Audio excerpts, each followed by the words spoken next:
autorizados.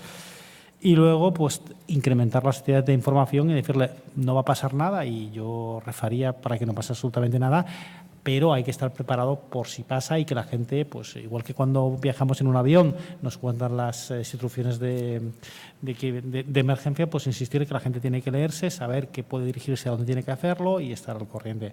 No quiero extender más, y Begoña, cuando quieras, todo tuyo. Gracias. Bueno, hola, buenas tardes a todos. Bueno, lo que yo voy a contar es simplemente la experiencia de mi universidad, de la Universidad Pública de Navarra, en relación con la elaboración y aprobación de un protocolo de seguridad y emergencias, porque actualmente no lo tenemos, estamos en ello. En mi universidad sí que desde el inicio de los tiempos, o por lo menos desde que yo entré a la universidad, hemos tenido, o yo por lo menos he percibido, una preocupación, una inquietud sobre qué pasa si un día tenemos un accidente o bueno, pues pasa algo en destino, pero pues el día a día hasta la fecha nos ha comido y no hemos podido hincarle el diente. Sin embargo, como muestra de esa preocupación que sí que existe en la universidad, tenemos básicamente lo que hasta ahora tenemos, por un lado, que la universidad se encarga de suscribir y de pagar con cargo a sus fondos propios los seguros de los estudiantes que salen.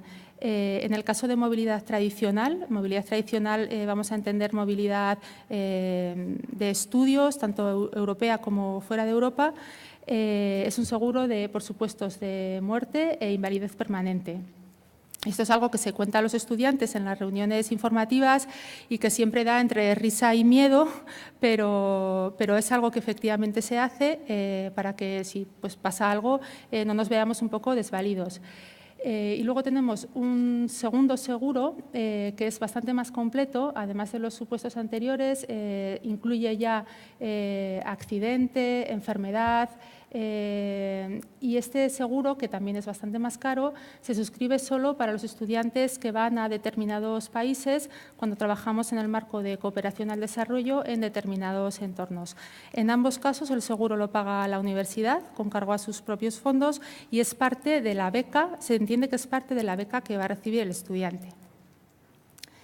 Además de eso, como todas las universidades españolas, me imagino que tenemos movilidad, nos preocupamos de revisar en la guía de estudiantes la hoja de ruta, que llamamos a la guía de estudiantes de salida, y en la hoja de bienvenida la información que nosotros mismos disponemos sobre la conveniencia de contratación de seguros, teléfonos o emails o vínculos web sobre embajadas y demás. Pero en principio hasta ahí es hasta donde habíamos llegado. Este año, fundamentalmente, pues a raíz de los atentados en Bruselas y en París y de accidentes que han pasado, como por ejemplo lo que sucedió en Tarragona, decidimos que nos íbamos a poner manos a la obra y, coincidiendo con la creación del subgrupo en el seno de la CRUE, bueno, pues, decidimos participar también en este subgrupo y a partir del 5 de mayo hemos empezado ya más activamente a trabajar en un borrador. ¿Cómo hemos hecho este borrador? Bueno, pues para empezar, como no sabíamos por dónde empezar, hablamos con universidades con las que quizás teníamos un poco más de relación. En este caso fueron la Universidad del País Vasco y la Universidad de La Rioja, que muy amablemente nos pasaron los protocolos que ellas tenían y que se lo agradecemos desde aquí porque nos ayudó a empezar y a tener algo sobre lo que poder trabajar. A partir de esos dos modelos que teníamos, hicimos un tercer modelo que iba a ser nuestro borrador y empezamos una serie de rondas de trabajo con las distintas unidades dentro de mi universidad que entendíamos que algo tendrían que decir sobre esto. Hemos ido avanzando un poco sobre la marcha, es decir, que en primer lugar hablamos con la unidad del Servicio de Asistencia Sanitaria, llevamos nuestro borrador que habíamos escrito y la propia unidad de Asistencia Sanitaria nos dijo: yo entiendo que aquí deberíais hablar también con Acción Social, por ejemplo, y era algo que nosotros en principio no habíamos pensado. Es decir, que hemos ido reunión tras reunión presentando lo que teníamos como borrador y recibiendo sus impresiones. A partir de ahí, bueno, nuestro borrador como esquema es sencillo. Recoge 5 supuestos que son emergencia, accidente sin hospitalización, accidente con hospitalización, defunción y detención o robo. Y este esquema se repite, primero se detalla para estudiantes incomings y después para estudiantes outgoings. Y a esto añadimos un anexo posterior donde vamos a tener pues, teléfonos de policía, embajadas, datos de contacto y además una serie de protocolos de otras unidades que van a intervenir o puede ser que intervengan en nuestro protocolo de emergencias. La primera recomendación que recibí cuando presentamos el primer borrador de protocolo fue que por favor se lo pasase en forma de diagrama de flujos porque aquello era un tocho y llevaba mucho tiempo leer y desanimaba a la gente a participar. Entonces, ese diagrama de flujos tenemos aquí.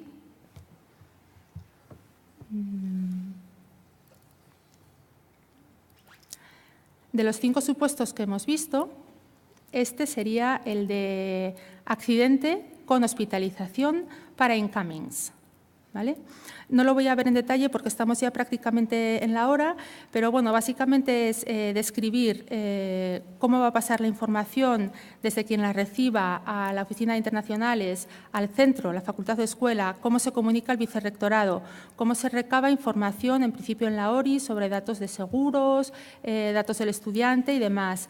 Una evaluación conjunta entre vicerrectorado, ORI y centro.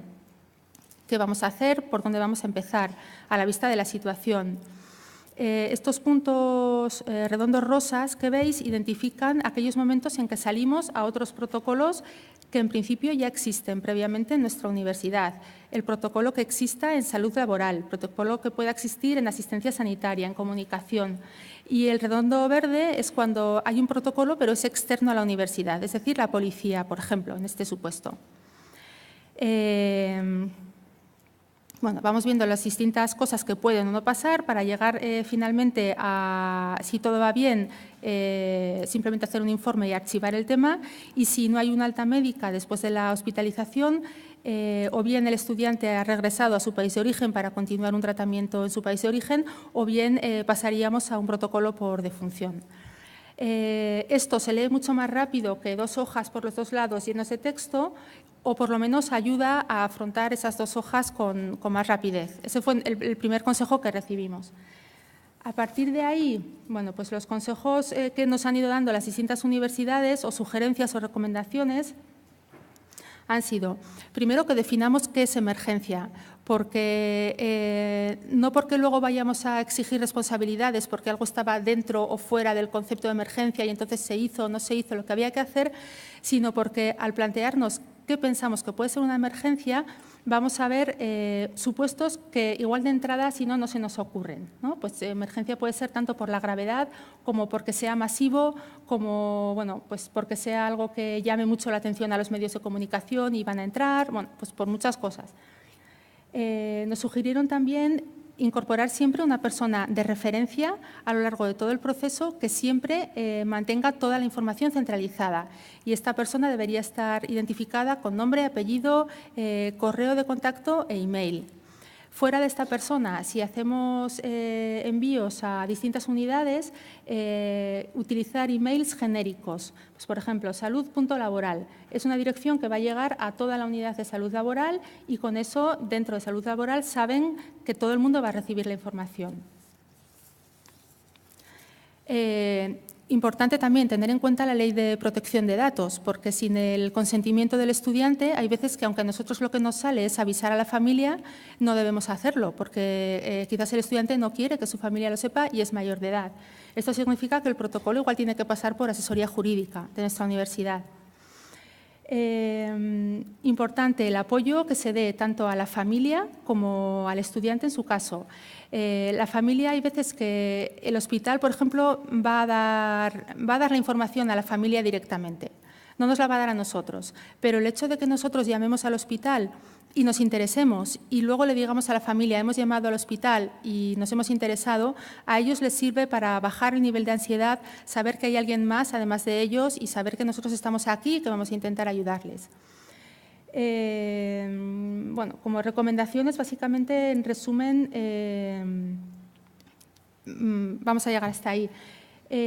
Algunas acciones que con carácter preventivo debemos incluir en nuestros protocolos y que esto es algo que hemos visto a la hora de elaborar nuestro protocolo de emergencias.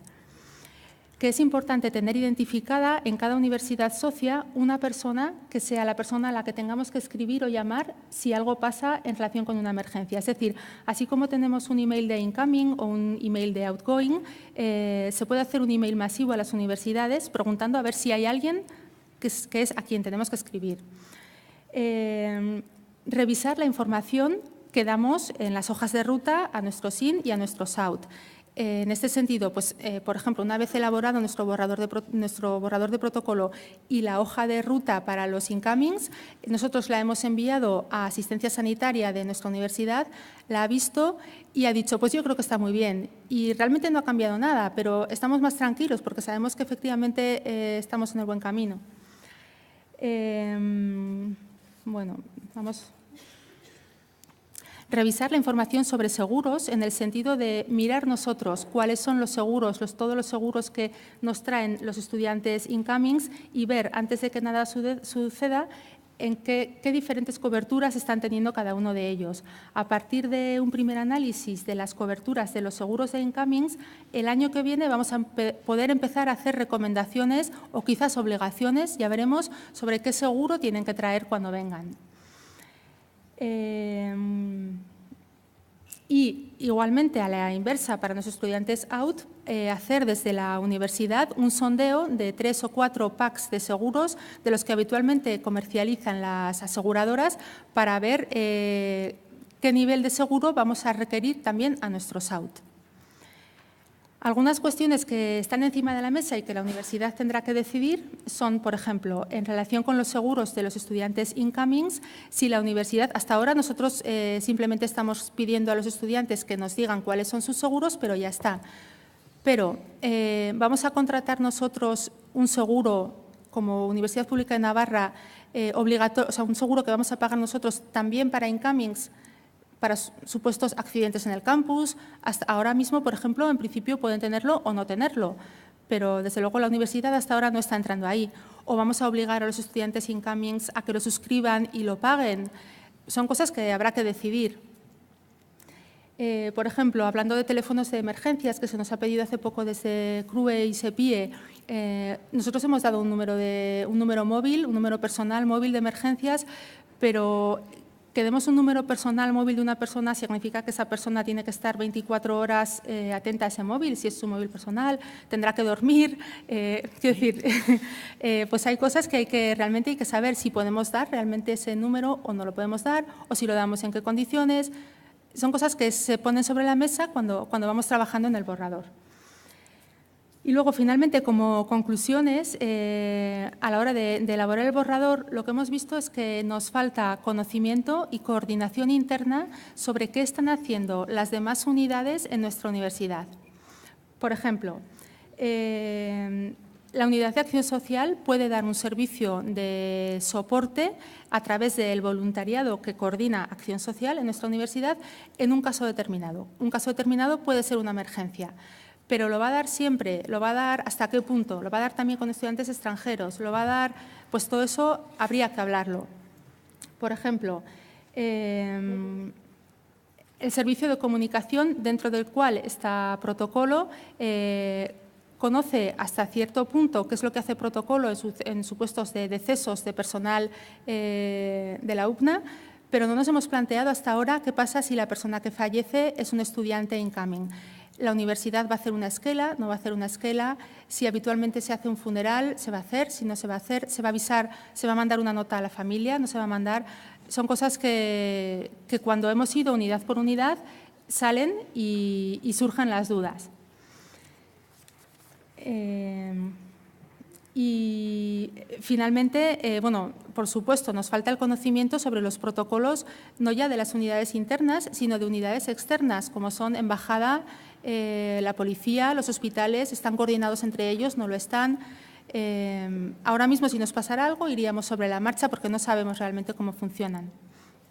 Como conclusión de todo ello, nos planteamos que en este protocolo, cuando finalmente lo acabemos, tendremos que incorporar como anexos, o sería bueno incorporar como anexos, los protocolos de cada una de estas unidades, para que por lo menos al leerlos e incorporarlos estemos preparados y si pasa algo podamos simplemente actuar con más agilidad y con más eficacia. Y bueno, pues esto es todo. Agradeceros mucho la atención y para cualquier pregunta, pues aquí estamos.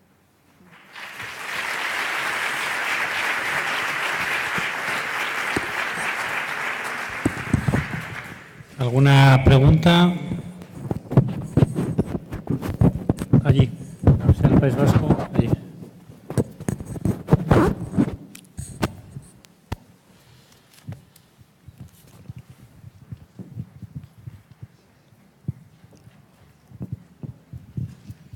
Hola, Marta Barandiarán, del País Vasco. Lo primero, yo tengo que agradecer a su vez a la Universidad Politécnica de Valencia, que es a su vez la que me pasó a mí el protocolo, que yo luego reformé y le pasé a Begoña. O sea, la fuente original es la Politécnica de Valencia.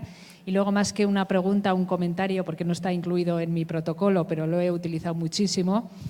He tenido varios casos de estudiantes sin COMIN hospitalizados, entonces ya lo que hago directamente es llamar a la Facultad de Medicina, porque como tienen muchos Erasmus en los hospitales, pues lo que consigo de esta manera es que los Erasmus vayan a visitar al hospitalizado. Entonces conocen el idioma y se siente mucho más acompañado.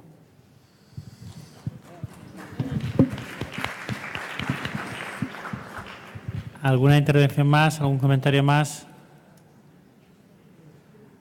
Pues si no lo hay, vamos a continuar, que vamos un poquito con retraso al programa. Yo agradecer mucho tanto a Esther como a Begoña su intervención. Seguiremos hablando de esto. El compromiso es mantener trabajando en este asunto.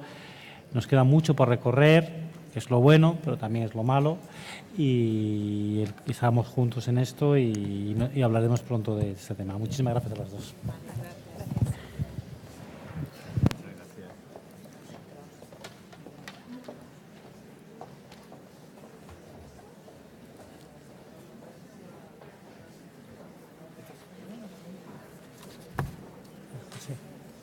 Presento yo un segundo a Rosa y me bajo, ¿vale? ¿Vale? Ya está. Ok. Como que está flanqueada. No, pero yo te presento... ¿Tienes tu presentación ya? Sí. Está pues. Ah, vale, vale. Porque la había... Voy a presentarme yo, entonces. Nada, por favor. Bueno, si os parece y que vamos un poquito con un retraso ligero, no mucho, pero 10 minutos, concluiríamos la jornada de esta tarde mientras que Rosa va cargando su presentación con el apoyo lingüístico en línea, las famosas OLS que tanto os gustan a algunos o no os gustan y demás. Yo voy a dejar con Rosa que os cuente, yo simplemente voy a incidir en un aspecto al cual decía yo esta mañana, que eran las OLS para refugiados. El pasado 5 de mayo lo comenté en Palma de Mallorca para aquellos que asistieron a la reunión de Club de Internacionalización. Se trata de una iniciativa que ha puesto en marcha la Comisión Europea.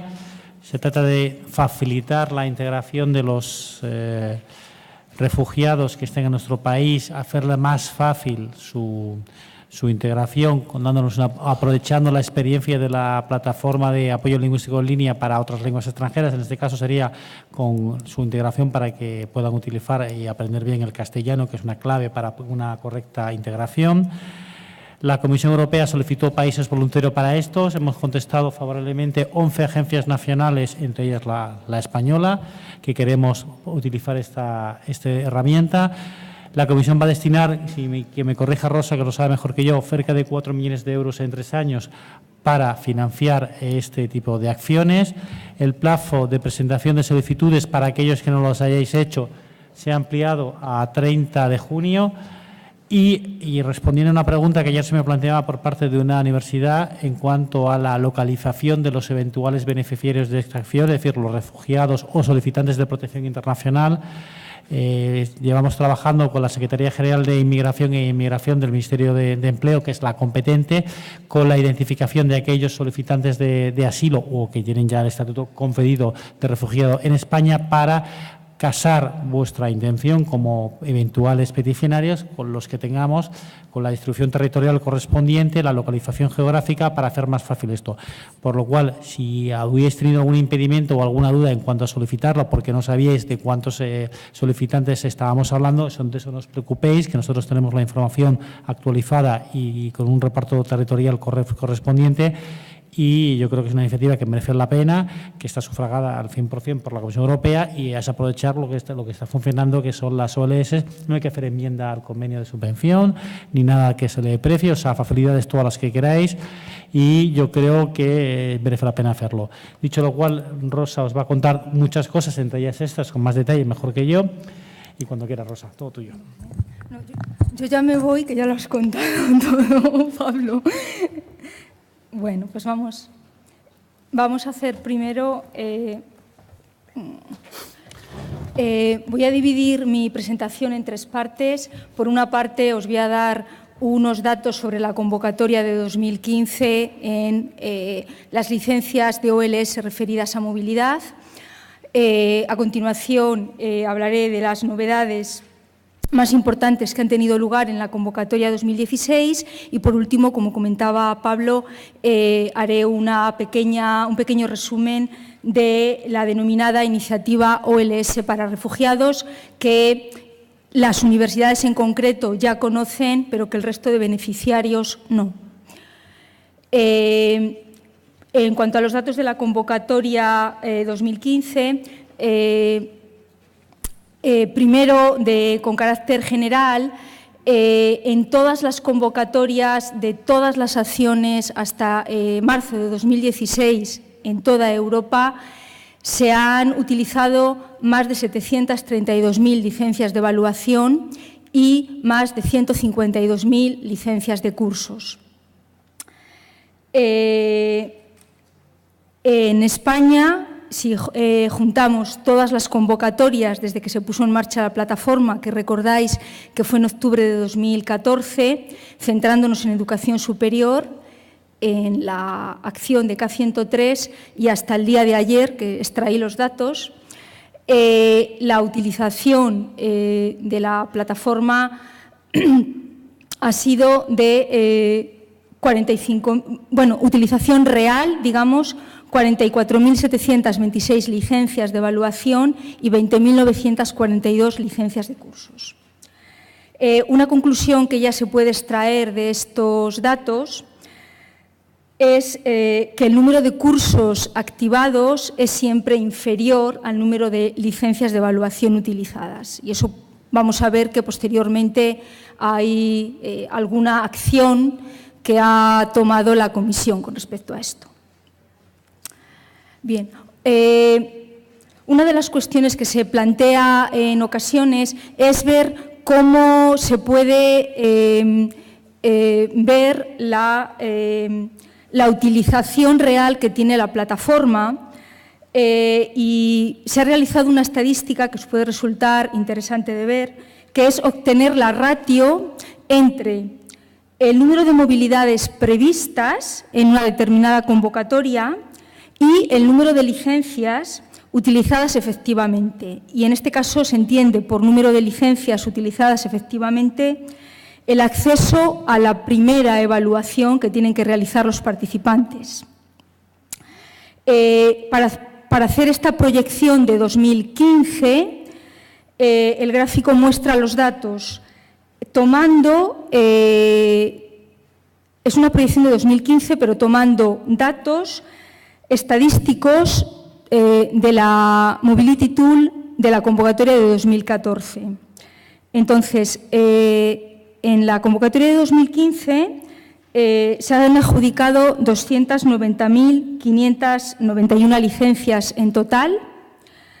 En España la adjudicación ha sido de 37.056 licencias. y se espera, en lo que corresponde a España, una utilización efectiva del 85% de las licencias, lo cual está bastante bien.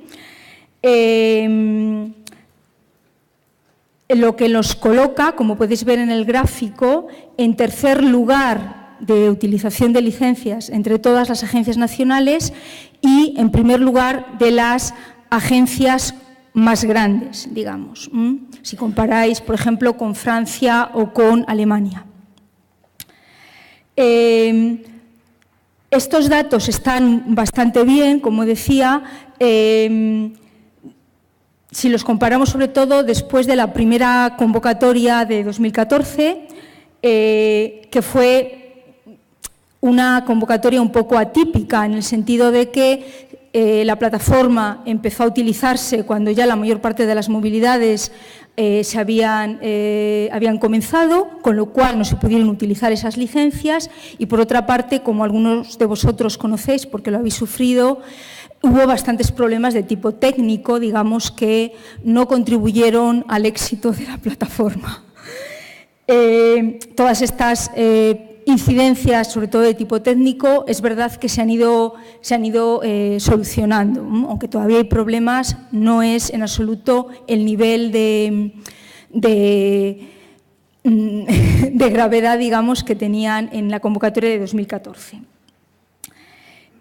Por lo tanto, los datos que se están recogiendo ahora es que hay una utilización, digamos, más adecuada de la plataforma, tanto por parte de las instituciones que tienen que gestionar las licencias, como también desde el punto de vista de los participantes.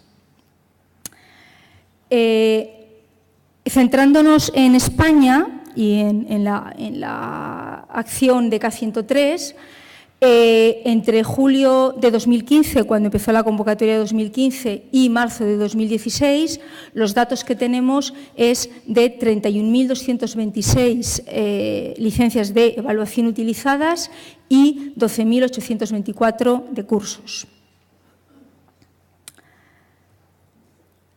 Por otra parte, también, como hemos comentado en la diapositiva anterior, se ha reducido notablemente la diferencia entre la adjudicación de licencias por parte de la Agencia Nacional, que fue de 37.056 licencias, la asignación de los beneficiarios a los participantes, que en la primera evaluación fue de 31.226 licencias, y la utilización efectiva de la plataforma. De esas, por ejemplo, de las licencias que se utilizaron en la primera evaluación, 31.226, completadas se ha llegado a la cifra de 30.322, lo cual pues, está muy bien porque además la convocatoria aún no ha terminado, evidentemente, la convocatoria 2015 está abierta, por dar un ejemplo. Entonces, digamos que la utilización efectiva de la plataforma ha mejorado en lo que se refiere a la primera evaluación y también al acceso de los cursos, pero es verdad, al menos en parte, pero todavía queda hacer bastante con respecto a la segunda evaluación. Como sabéis, la licencia de evaluación tiene dos partes, una evaluación al inicio de la movilidad y una al final. Y debido a problemas, olvidos, en fin, todo tipo de cuestiones, pues muchos estudiantes no han realizado la segunda evaluación. Y eso pues, nos dice la comisión que tiene que mejorar. Bien, como sucedió en 2014, y estos datos los voy a pasar rápidamente porque no son especialmente relevantes, no ha habido cambios. El idioma que más se utiliza, evidentemente, es el inglés, seguido del italiano, del francés, del alemán y del neerlandés, que eran las lenguas que estaban disponibles junto con el español hasta la convocatoria 2016. En cuanto a los resultados de las pruebas de evaluación que se han efectuado, si bien el nivel con que los participantes españoles comienzan a hacer la primera evaluación es un poco bajo y en ocasiones es por debajo del nivel de B1 que recomienda la Comisión Europea, se comprueba que hay una ligera mejoría en la segunda evaluación y que, por lo tanto, la propia movilidad o bien incluido el uso de la plataforma, pues tiene un impacto positivo. Otros datos que os pueden resultar interesantes es que a la plataforma acceden más mujeres que hombres. Y esto puede ser debido a que las movilidades las realizan más mujeres que hombres y además a que quizás sean más serias a la hora de enfrentarse con una de las obligaciones contractuales que tienen. Por otra parte, y estos datos en España son exactamente iguales a nivel europeo, el momento de acceso a la plataforma de promedio es una semana antes del inicio de la movilidad, lo cual, evidentemente, si se quieren obtener beneficios de la plataforma, no es el adecuado. Debería de ser más pronto para sacar el máximo beneficio. Luego comentaré un poquito esto. Y el tiempo de utilización efectiva de los cursos, de tiempo gastado en la plataforma haciendo un curso, ha sido de menos de 1 hora. Evidentemente, esto es muy poquito también, porque la propia Comisión, aunque no indica una obligatoriedad en ningún caso de qué se tiene que hacer en el curso y cuánto tiempo tienen que estar los estudiantes, recomiendan un mínimo de 2 horas a la semana. Y entre los análisis que han hecho, indican que el impacto que puede tener los cursos es a partir de la utilización de 30 horas. Y, de todas las formas, lo que sí que es interesante destacar es que este tiempo gastado en la plataforma tiene el mismo resultado, es decir, que se ha utilizado menos de 1 hora. Si vemos el idioma, es decir, los que han hecho cursos de inglés han estado menos de 1 hora, como los de francés, no importa, no hay diferencias. Por nivel de test, si han sacado un A1 o han sacado un C2, han utilizado menos de 1 hora. Por duración de la movilidad, si pensamos, por ejemplo, que aquellos que han tenido una duración más larga en la movilidad han estado más tiempo conectados, tampoco es verdad. E incluso en el momento de acceso, aunque hayan empezado 3 meses más tarde, 3 meses más pronto a hacer un curso, a lo mejor han estado conectados solamente 1 hora. Entonces, no hay por dónde agarrarlo en cualquier caso, vamos a decir. Y evidentemente esto sí que se intenta que, teniendo en cuenta, en fin, que la plataforma es gratuita, y que tiene una serie de beneficios que se pueden extraer, pues la Comisión intenta que se maximice ese uso. Bueno, esto en cuanto a datos generales de la convocatoria 2015. Ahora nos vamos a centrar en las novedades de la convocatoria de 2016, aunque en algún caso también haré referencia a aquellas actualizaciones que se han ido implantando antes de la convocatoria de 2015. Antes de empezar con esas novedades, sí que quiero hacer tres recordatorios básicos. Por una parte, que el uso de la plataforma es obligatorio para todos los estudiantes que se consideran elegibles, que no son todos los estudiantes que realizan la movilidad, evidentemente, pero sí que son una gran mayoría de ellos, ¿no? Teniendo en cuenta cuál es la lengua principal de movilidad que utilizan. Si la lengua principal de movilidad que utilizan está disponible en la plataforma y esos estudiantes no son considerados hablantes nativos, tienen que utilizar la plataforma. Y si ellos tienen que utilizarla, vosotros también. O sea, es una obligación en ambos sentidos. Los objetivos a los que tiende la plataforma son, por una parte, medir el impacto de las actividades de movilidad, y de ahí está el hecho de que se hagan 2 evaluaciones, ambas obligatorias, y por otra parte, ayudar a mejorar los conocimientos lingüísticos en este mundo global, etcétera, etcétera. Y de esa manera, para llegar a ese objetivo, se puede acceder a un curso de manera voluntaria, aunque es muy recomendable, sobre todo teniendo en cuenta que, evidentemente, la plataforma, el contenido de la plataforma está supervisado por un equipo pedagógico y digamos que todo lo que forma parte de la plataforma sigue y está en los estándares de formación lingüística en línea. Por lo tanto, como digo, hay todo un equipo de profesionales detrás de la plataforma. Bien, vamos a las novedades de la convocatoria 2016 como tal. Bien, la primera novedad ha sido por parte de esta agencia nacional en el momento de utilizar el criterio de adjudicación de licencias a las instituciones. Se ha utilizado un único criterio, que ha sido el de número de movilidades de estudiantes que figuraban en el formulario de solicitud de fondos, sin más. No se ha mirado absolutamente nada.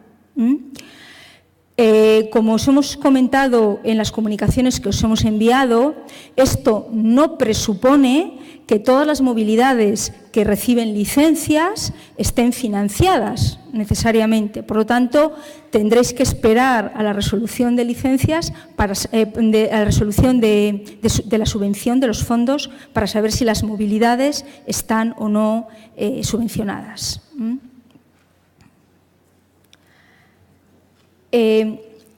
Otra de las novedades es que se ha adelantado el volcado y la validación de proyectos en la plataforma. Tanto en cuanto, se ha hecho el volcado de datos a la plataforma OLS, se ha llevado a cabo en cuanto la solicitud se ha considerado elegible,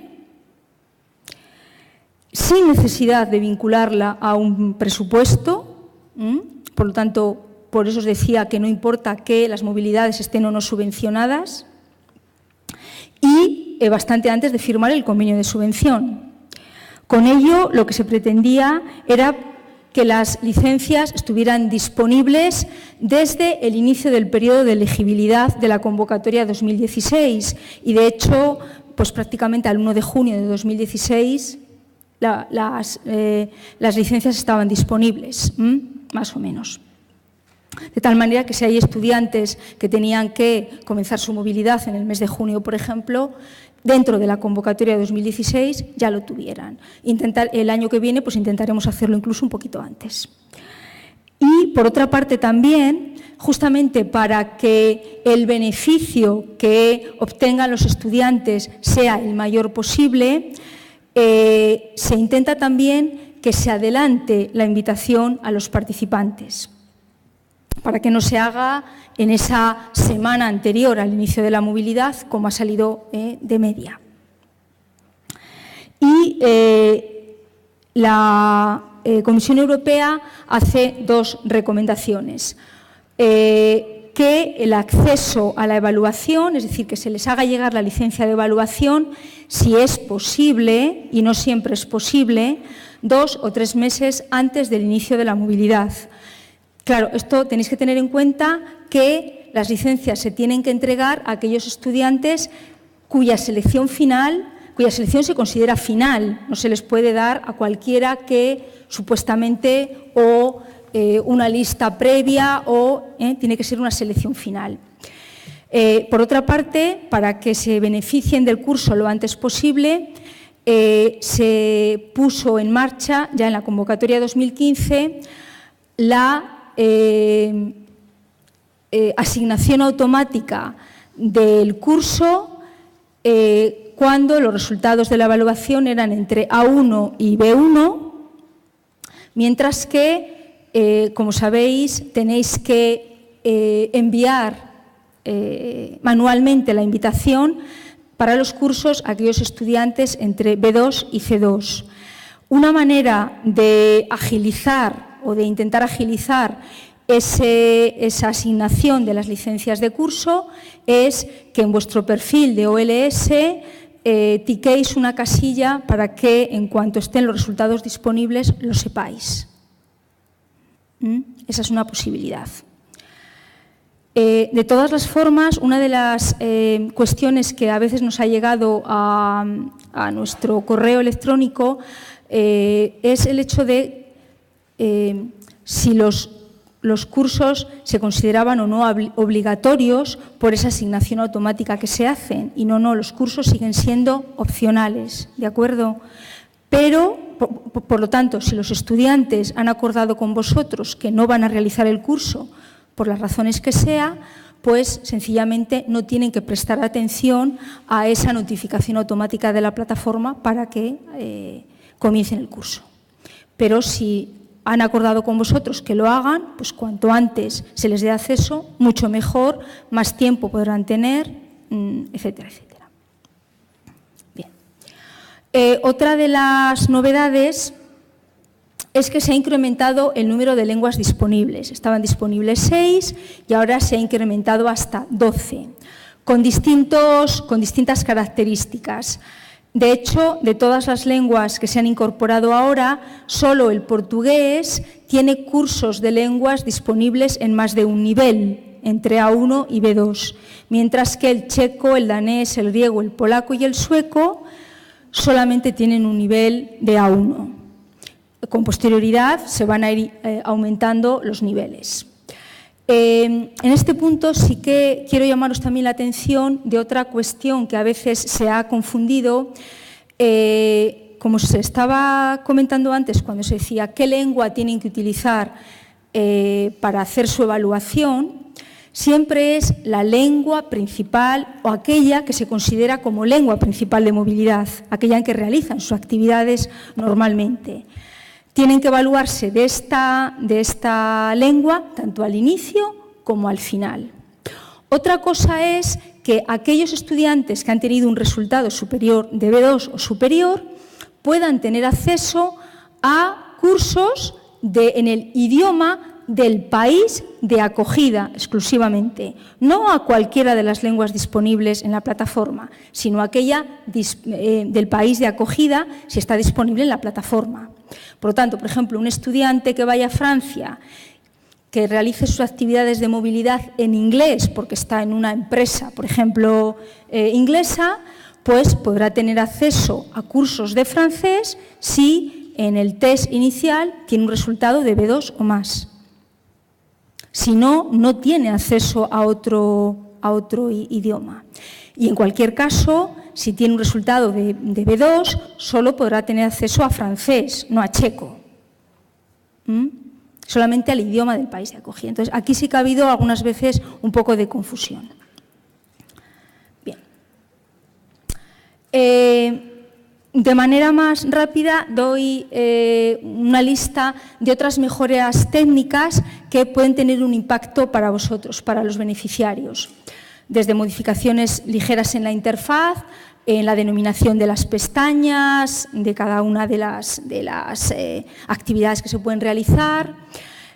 Llamo la atención sobre la importancia que tiene la página de inicio, la página de Home, porque allí se indican todas las novedades que hay.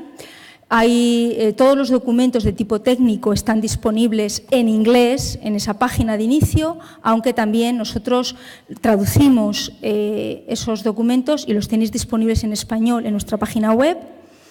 Hay toda una parafernalia de información, de difusión de la plataforma, de logos, etcétera, etcétera. Y una cuestión que ha tenido bastante buena acogida por parte de instituciones a nivel europeo es que la Comisión Europea ha puesto en marcha webinars, seminarios web para beneficiarios, justamente para que sepan de qué se trata, cómo utilizarlo, si tienen preguntas, dificultades, etcétera, etcétera. Y la información sobre esos webinars y el acceso se puede hacer desde esa página de inicio. Entonces, nosotros os aconsejamos que, si tenéis algún tipo de problemas o si estáis interesados en general, que os apuntéis a uno de estos webinars. Otra de las mejoras técnicas es que se ha intentado flexibilizar. La herramienta era un poquito restringida en principio y se ha intentado dar una mayor flexibilidad. Por ejemplo, había muchos errores en ocasiones a la hora de enviar invitaciones a los participantes. Uy, me he confundido en la lengua, ¿no? O me he confundido en el plazo que les doy, sobre todo, pensando que era el plazo de movilidad. Y hay un botoncito rojo donde si el estudiante no ha accedido a la plataforma, se puede borrar la invitación y no queda rastro. A la vez que se da mayor flexibilidad, también se ha incrementado el automatismo, de tal manera que se intenta liberar a los beneficiarios de ciertas tareas, como dar acceso a los cursos en los niveles inferiores. Y últimamente, en la última actualización de la plataforma, se está intentando dar una información incluso mucho más precisa sobre los participantes. Se les da un identificador OLS, se da información sobre el tipo de movilidad que tienen, etcétera, etcétera. También los participantes han visto, en principio, digamos, mejorada técnicamente la plataforma. Lo más importante y que tiene repercusión en vosotros y que os hemos dado a conocer en un correo que os enviamos es el hecho de que un estudiante que, por la razón que sea, tenga múltiples movilidades, solo necesitará utilizar un correo electrónico, no como antes, donde efectivamente los beneficiarios os volvíais locos porque cada vez que teníais que darle acceso teníais que pedir un correo electrónico distinto. Sobre todo aquellas instituciones que utilizan con sus estudiantes, y son la mayoría, correos de tipo oficial, pues era un perjuicio, ¿no? Y entonces ahora no hay ningún problema porque con el OLS ID lo que se hará es distinguir a las distintas movilidades que un participante pueda tener. También, por ejemplo, se ha incrementado el número de avisos automáticos para recordar los plazos a los estudiantes. Y lo que se ha hecho es enviar como una especie de resumen 30 días a los estudiantes, un resumen 30 días antes de la movilidad para indicarles que tienen que realizar el examen. Otra cuestión que sí que me interesa que tengáis en cuenta es justamente la segunda evaluación representó un problema en la convocatoria de 2014 y hubo muchos estudiantes que no lo hicieron. Entonces, internamente, y sin que esta información llegue a oídos de los estudiantes, se ha extendido el plazo para que hagan el examen durante 3 meses. Se está grabando esto. Es en directo. Lo sé, pero no va a haber estudiante que lo... Bueno, pues mejor para ellos. De esta manera, si hay algún tipo de problema técnico, si se les ha pasado, en fin, pueden hacer la segunda evaluación entrando en su perfil de OLS y pinchando en el enlace para el examen. Si el enlace está activo, pueden realizar el examen. Y como digo, ese plazo se ha ampliado a 3 meses, aunque el aviso que reciben los estudiantes es un plazo de 15 días. De tal manera que esto no se alargue necesariamente. Bueno, esto han sido algunas de las cuestiones que han sido técnicamente mejoradas, y también ha habido mejoras en la calidad y en la actualización del contenido. Una de las cuestiones que quizá sea importante poner de relieve aquí es el hecho de que el acceso a los cursos y cómo pueden los estudiantes acceder a ellos se ha optimizado. Los estudiantes siempre tienen autonomía para decidir qué contenido de los cursos utilizan, y todo está abierto para ellos. Y esa manera de aprendizaje se mantiene. Sin embargo, se ha puesto especial hincapié ahora en que pueden utilizar otra vía personalizada a través de un aprendizaje guiado. De acuerdo con los resultados que han tenido y con otros datos que tienen que dar a los estudiantes, se les ofrece un aprendizaje, como digo, guiado, se les dice qué tipo de contenidos podrían utilizar para que el beneficio sea mayor. La metodología que se sigue utilizando es el de la inmersión completa en la lengua que se está estudiando. Una cuestión interesante ha sido también que se han incorporado módulos profesionales, sobre todo para estudiantes, por ejemplo, de FP, de grado superior, pero esos módulos profesionales, aunque los estudiantes no pueden, los estudiantes que no son de formación profesional no pueden acceder a los MOOCs, sí que la grabación de esos MOOCs está disponible para todos, con lo cual realmente pueden acceder al contenido. Y para intentar aumentar el contenido, el atractivo del curso, se está haciendo algo que se llama gamification. Se está intentando, digamos, que los estudiantes participen en juegos, hagan concursos, se les dan medallas. Esto se va implantando progresivamente, premios, etcétera, etcétera. Es algo que se va implantando progresivamente. Bien. Y en el futuro, aparte de incorporar más lenguas para que estén disponibles todas las de la Unión Europea, una cuestión que os va a interesar seguramente, porque nos lo habíais pedido en varias ocasiones, es que los beneficiarios tengan acceso como si fueran participantes, para conocer internamente qué es lo que se encuentran los estudiantes.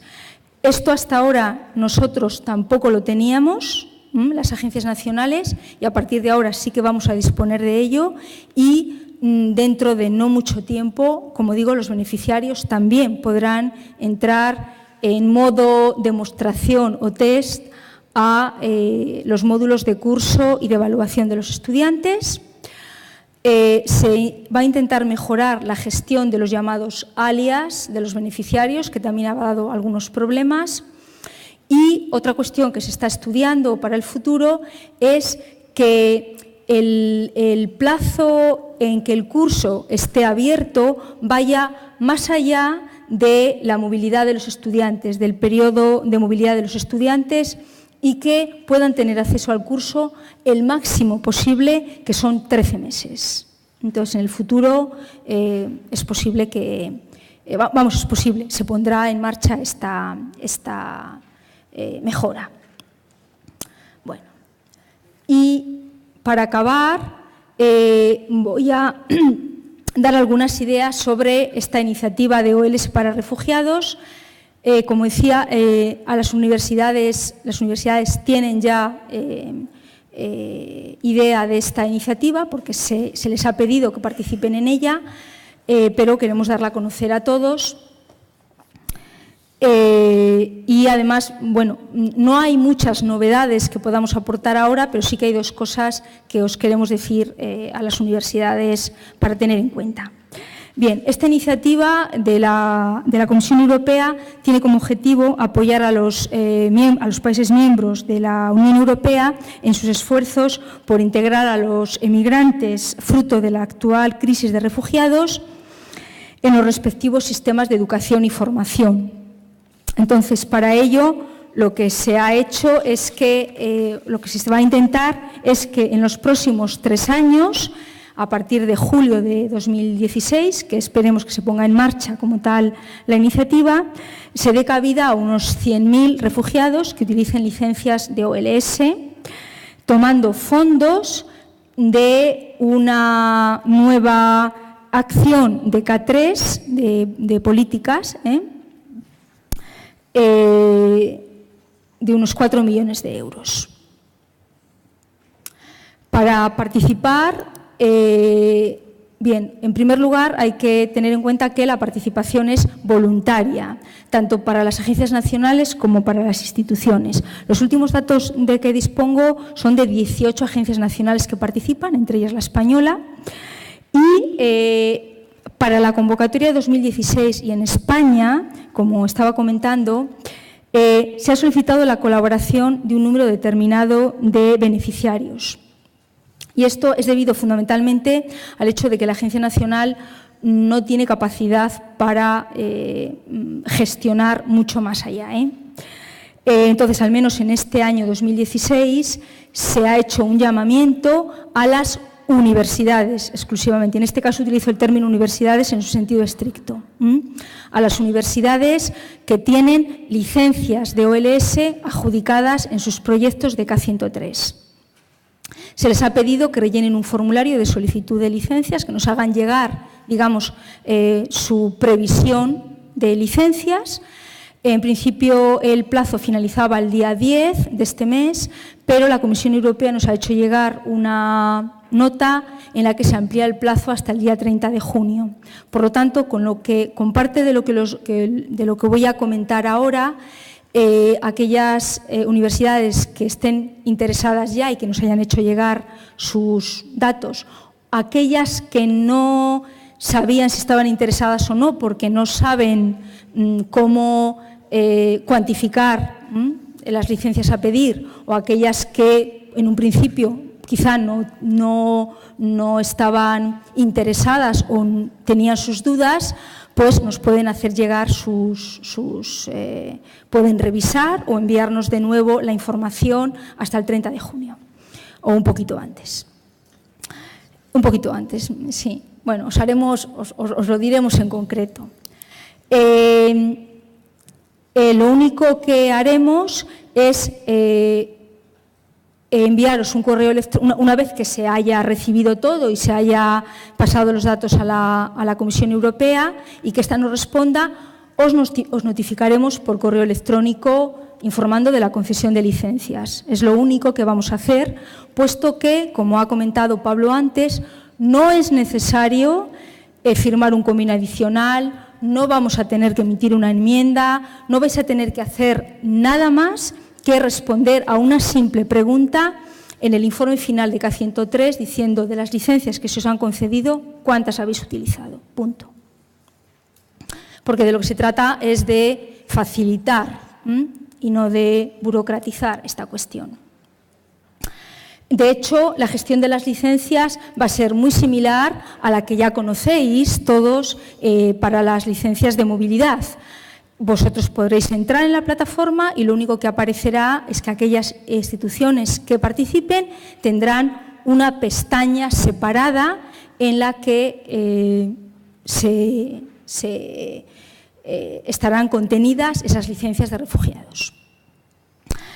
Tenéis que tener en cuenta que, por supuesto, la Comisión considera la posibilidad de que a las universidades les ayuden otras organizaciones, por ejemplo, ONGs, pero, y esto es una cuestión importante, además, dentro de las licencias que podáis solicitar para refugiados, podréis solicitar un número limitado de licencias como operadores, ¿no? En inglés operators, que son licencias actuando como participantes. Es decir, que tendréis acceso a la evaluación y a los cursos como si fuerais participantes, de tal manera que se pueda conseguir que los refugiados obtengan el máximo beneficio, se les pueda ayudar, bien vosotros directamente, o bien, como digo, pues si estáis en contacto con ONGs u otros, por ejemplo, centros de ayuda al refugiado, os comentaré ahora muy brevemente, pues lo podéis hacer. Si os dicen, es que no sé qué hacer aquí, pues entras y dices, puedes hacer esto. Es que no sé cómo es el curso es así. Por lo tanto, esto, digamos, que puede ayudar bastante a que sepáis manejar un poco más, gestionar un poco más estas licencias.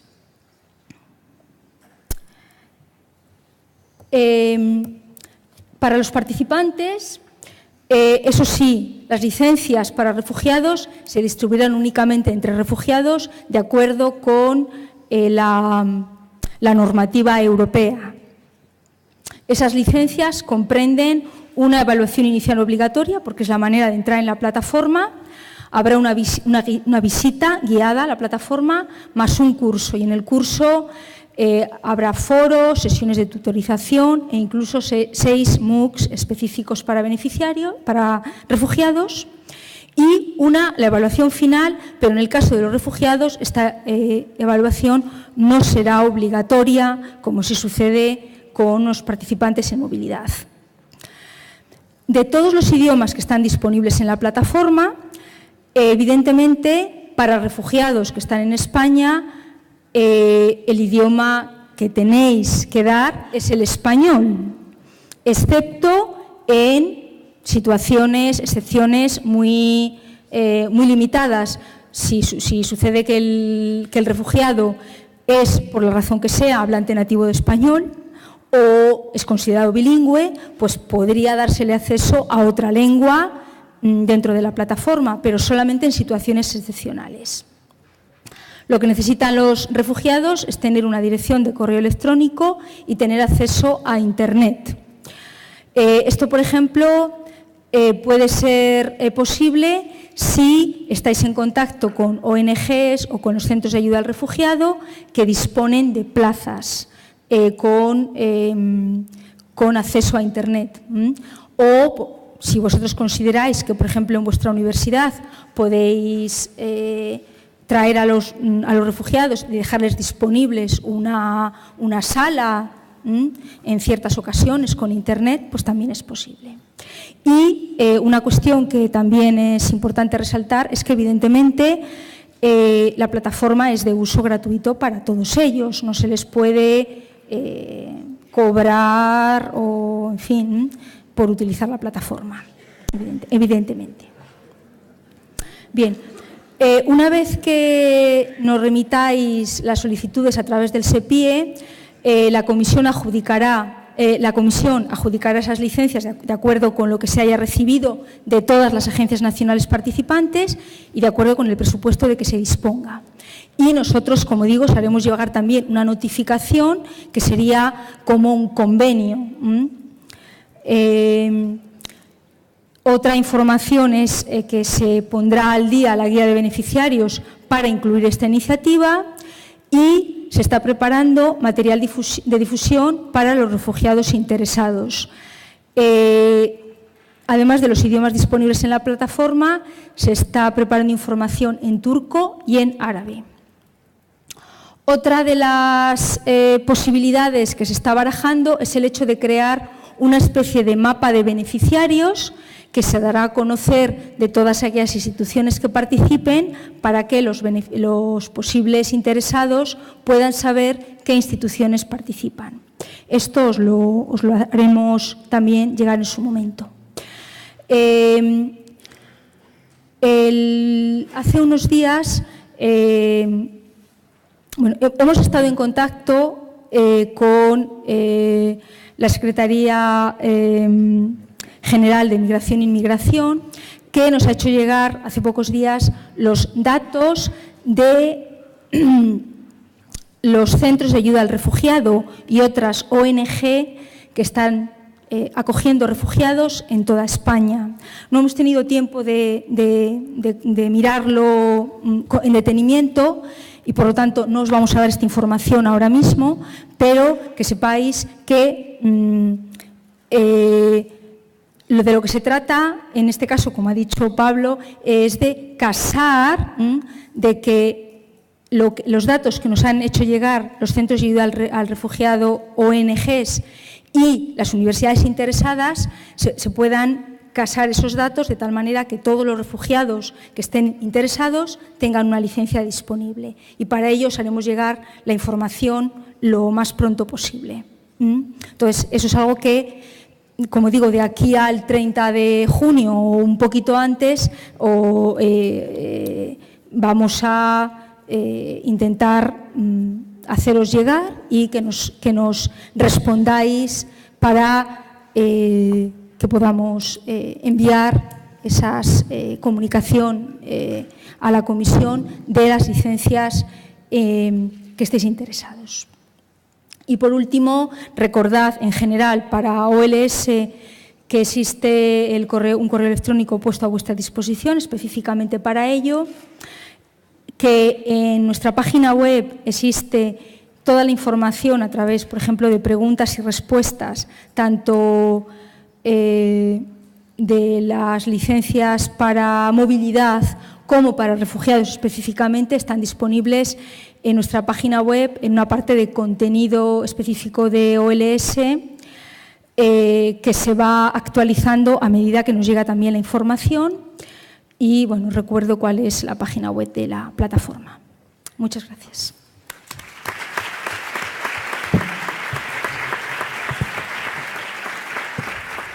Muchas gracias, Rosa. ¿Hay tiempo para alguna pregunta breve? Ahí veo que estoy viendo una. No, lo digo, hay otra. Vale. Vamos un poquito fuera de tiempo, pero yo creo que Rosa, como se lo sabe todo, os lo va a contestar fantásticamente bien. Vamos por ahí, por favor. Vale. Bueno, soy José María Ortez de Tàrrega, Lleida. En castellano, sí. Has dicho que una hora semanal dedican a una hora semanal o una hora en total. No. O sea, lo que dice la comisión dentro de la información que da en la guía técnica a los beneficiarios es que recomiendan 2 horas semanales, sí, pero que, digamos, para que la plataforma realmente, el uso de los cursos, ¿no?, fundamentalmente tenga un impacto, es de 30 horas. Sí. En total, al menos. O sea, y a partir de ahí, lo que sea. Pero que ellos usan una hora. ¿Esta hora sí, es semanal o es una hora en total? No. En total. O sea, es una hora real que ellos utilizan contrastado con las 30 que vale. Bueno, otra pregunta muy breve. Yo soy profesor de inglés y me he puesto muy nervioso cuando me has dicho que después, habéis entendido bien esto, después de toda la movilidad, ¿solo se advierte una ligera mejoría? ¿Ligera es la palabra que os he utilizado? Sí, he utilizado el término de ligera mejoría, pero más que nada, porque los resultados que obtenemos son provisionales, ajá, ¿de acuerdo? Sí. Entonces, y porque en parte, están extraídos también de 2014, que como digo, no fue el mejor año de utilización de la plataforma OLS. Vale, pero sí. Y además, sí, tuvo carácter voluntario, etcétera. Es decir, que los datos nos tienen que...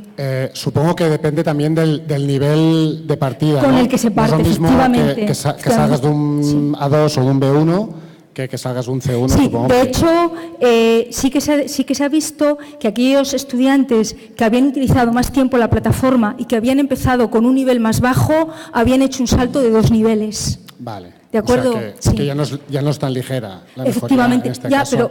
pero quiero decir, a nivel general, a nivel general, vale, sí. No se ha visto un salto de 2 niveles como promedio, ¿de acuerdo? Sí. Y para terminar, ¿OLS para profesores está previsto todavía en algún no. momento? Porque me lo preguntan algunos compañeros. Todavía no. Pero no se ha hablado nunca. Sí, se habló en su momento y se contempla, pero digamos que no a medio plazo, ¿eh? Vale.